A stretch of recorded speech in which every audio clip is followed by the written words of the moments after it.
The irony of fears, the fear of, if you're a parent, the fear of messing up your kids. Now, we all want, if you're a parent, we all want to be the best exemplar of possibility. And maybe we say things like, I want my child to have a better life than I had. And this is very common. This is normal. This is beautiful. What a beautiful thing to want what's best for our kids.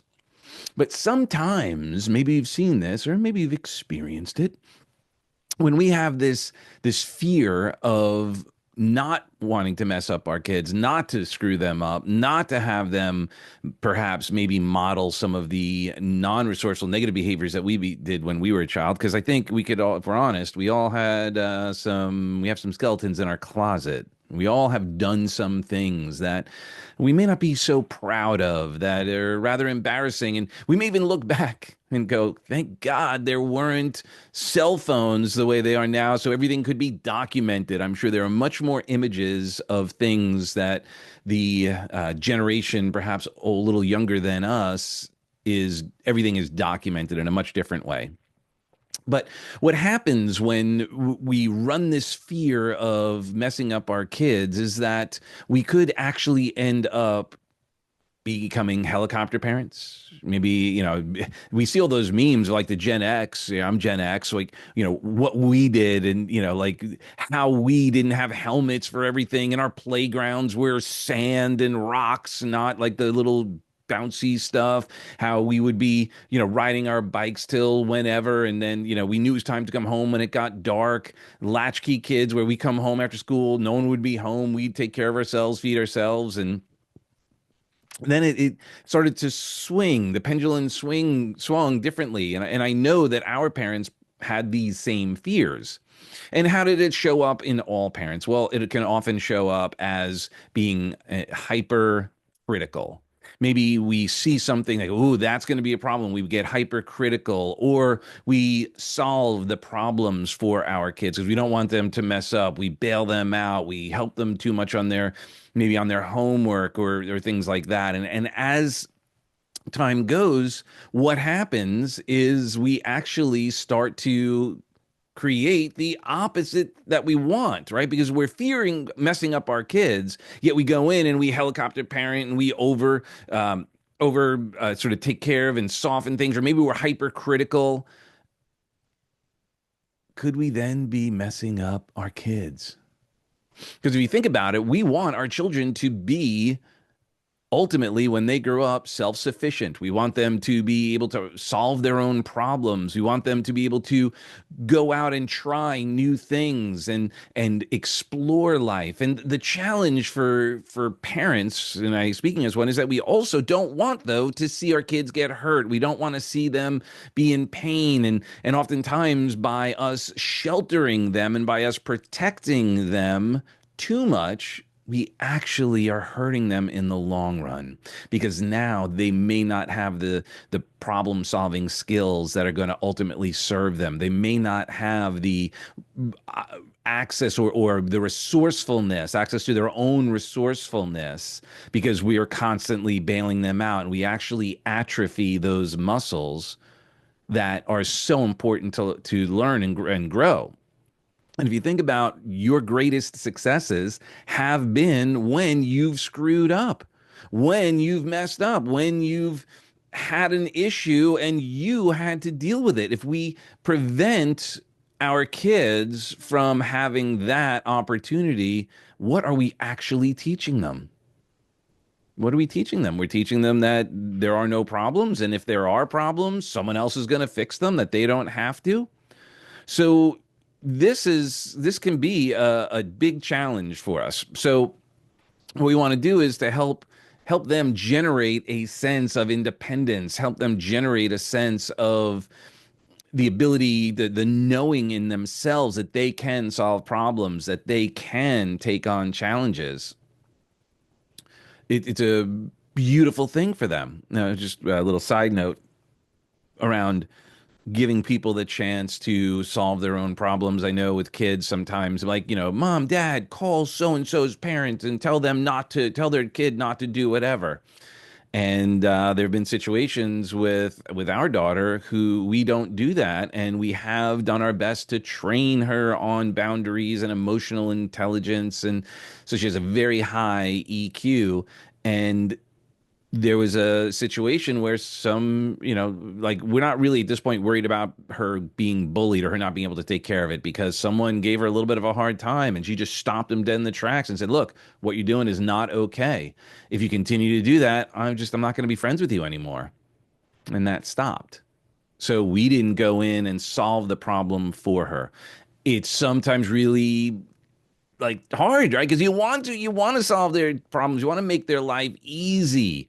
So here's a quick little tool, little acronym that'll help you with this. The acronym is CALM, CALM. And the C stands for cultivate self-awareness. Right? Just recognize and acknowledge that you have these fears and these anxieties. That's normal. You wouldn't be normal if you didn't care at all. Now, we have seen stuff on the opposite, I'm sure. I've seen parents basically, the metaphor would be throwing the bird out of the nest and let it figure out how to fly. Seen some things like that where even the parent is really abusive and their mindset is, their attitude is, well, if I'm really abusive, I'm preparing them for the world because the world is abusive. Well, there's another, we're teaching some poor lessons there as well. Like there's beauty in the world. And yes, there can be people who are not the most nice to people. So we do need to prepare our children with the tools to deal with these abuses and challenges that are going to occur. So recognize that you have that, and that's okay. There's nothing wrong with that. Just you want to just be aware of it. What are those triggers? And then A in the CALM acronym is accept imperfection. Like embrace, you're not going to be perfect. We're going to make mistakes. And as a matter of fact, truth is, on some level, kids are going to become who they're going to become despite and in spite of what we do or say. I'm sure you've heard the story, the study where there was a set of twins actually that had a very abusive parent or father. The father was an alcoholic, used drugs, was abusive, and the two kids grew up, and one of them became a doctor and became super successful and had a great family life and didn't struggle with drugs and alcohol, etc. And the other twin was in jail and had followed the same path, was abuse and addicted to drugs and alcohol, and was a terrible parent and very abusive and ended up in prison. And there was a study going on around that, around twins. And there it was very common to have these two very different experiences. And when asked, how did you create this life? Like what happened? Their answer was the same. Well, with a father like mine, what would you expect? So one went, totally against it and said, "Oh, I'm never going to be like that." And the other one completely modeled it. So I share that in that also to recognize, hey, we're not going to be perfect and we can't control what's going to happen to our kids, but we can do our best to light the path for them rather than walk the path. So embrace that we are not perfect. It's not going to be perfect. The mistakes are a natural part of the parenting journey.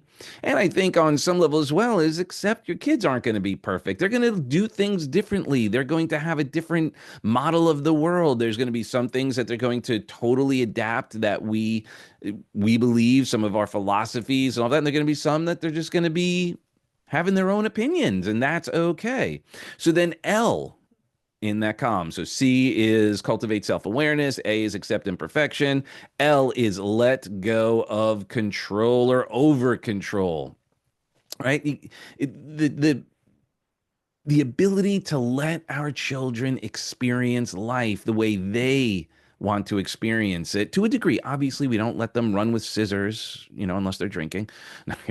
We don't obviously let them play in the streets or do some silly things that, and what's so hilarious, there have been times where, Heidi would say to our daughter, like, "Oh, well, don't do whatever it is. Don't go, play in the middle of the street. Don't go play on 95." And I'd be like, "Well, why would I do that? I wouldn't."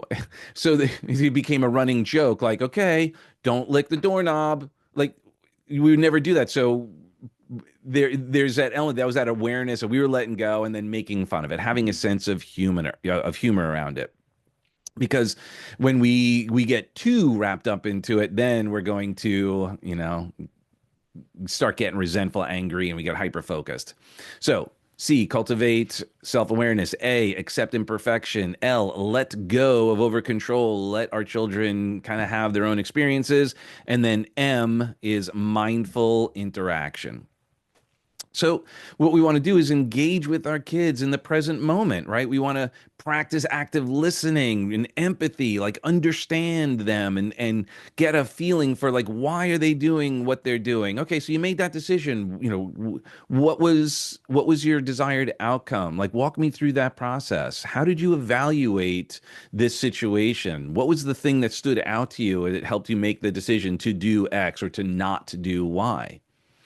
And what that does is that will build trust. You have an open dialogue and you're helping them learn even more how to make decisions, how to process, and also to trust you. And this is going to happen all the time. We saw this in when we were working in treatment and beyond, and we know this is just we're so close. So we would share something. I'm sure you've heard this before. You've been telling your children, your one of your children, something like some sage advice, brilliant advice, stuff that man, if they would just apply this, they would have the most amazing experience in that really in that context. And they don't take it, and you're like, you feel like you're beating a dead horse. You're constantly telling them, "Oh, if you do this, do this, do this, is going to have this huge input," and then nothing happens. And then someone else shares even verbatim your sage advice, gives you this incredible, shares it exactly the way you said it, and then the light bulb goes off in your child's brain, in their mind, in their heart, and then they follow through, and then they come to you, go, oh my gosh, I just heard someone's, I just had this great idea, or someone just said blah blah blah, and I go, oh, that's amazing, and I did it, and I got these results, and you're thinking to yourself, and you may even say this out loud, really? I've been saying this forever. And they don't take the action. But so in that situation, be very happy that they took it. And that if you're feeling like, oh, wish I would have listened to me, don't make it about you. Just be happy they got the message, they took the action, made the decision, and are getting the results. So that's just food for thought on the fear of your kid messing up your kids. If you like this, please share it. Please comment. Let's not make this a one-way conversation. Subscribe, all that good stuff, and let's have a dialogue here. I don't just want to be pontificating and sharing ideas. That's great, and it's a wonderful opportunity to be able to do that, even if I'm just talking to myself. And would love to hear from you. How can we add even more value? What's your relationship with the fear of messing kids up? I know you've got stories. I know you've seen it. I know I just touched the tip of the iceberg on this conversation. Just wanted to have this conversation. So, with that being said, I love you for who you are and who you aren't. Feel free to join the Freedom Seekers Society, and we will see you soon. God bless.